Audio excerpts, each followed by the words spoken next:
So today we're going to be talking about using manipulative items in your classroom to play store, and also to incorporate the drama strategy of role play. The goal of this is a math lesson to talk about money. In this experience, I specifically use pennies at first to focus on counting in ones, but you could also add nickel and dime as children's knowledge grow about money. It's also a social studies experience to have children really understand the concepts of buying and selling, and also choice. They can't buy things that cost more than the number of pennies they have. So this lesson would begin with talking about the children's prior knowledge about store. What stores do your parents visit? What kind of things do they buy? What do they use to buy? Do they use coins? Do they use bills? It's kind of gathering that prior knowledge from children. Then we talk about some language that their parents might use, that the shopkeeper might use. Has anyone heard those conversations between their parents and someone at a store?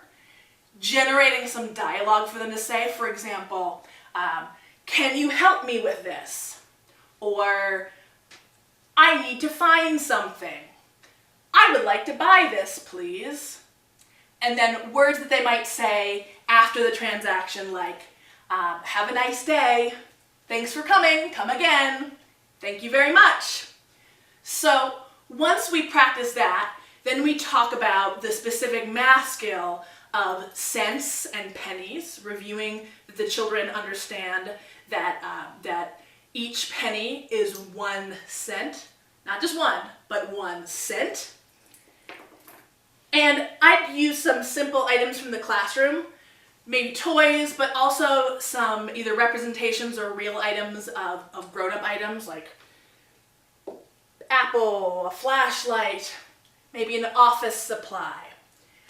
And then we'd write up the sentence frame of how much does this cost? This costs blank cents. We'd try it a few times in the class. How much does this cost?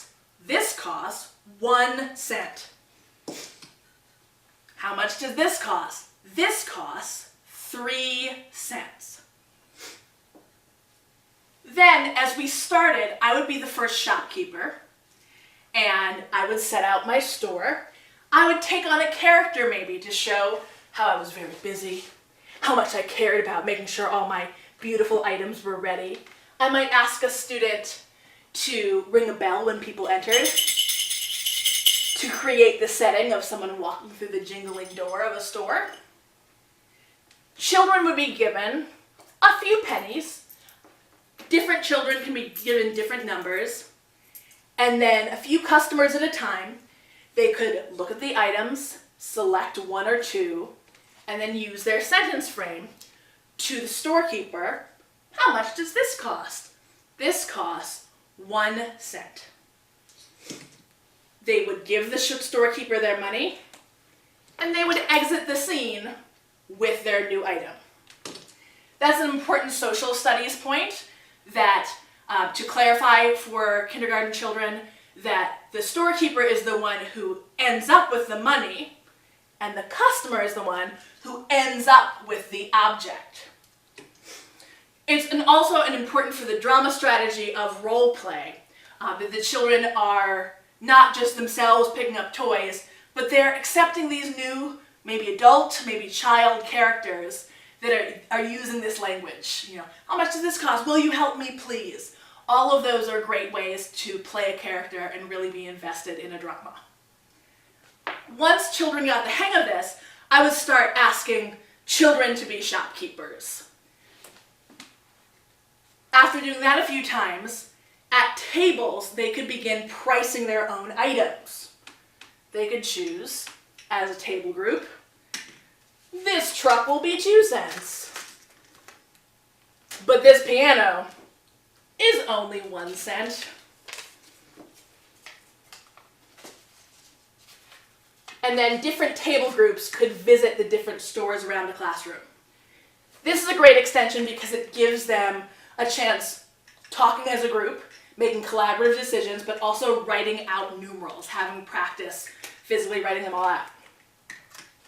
Another great drama role play experience is to have the children role play a family, and someone might be given several pennies, and we talk about who's who in the family.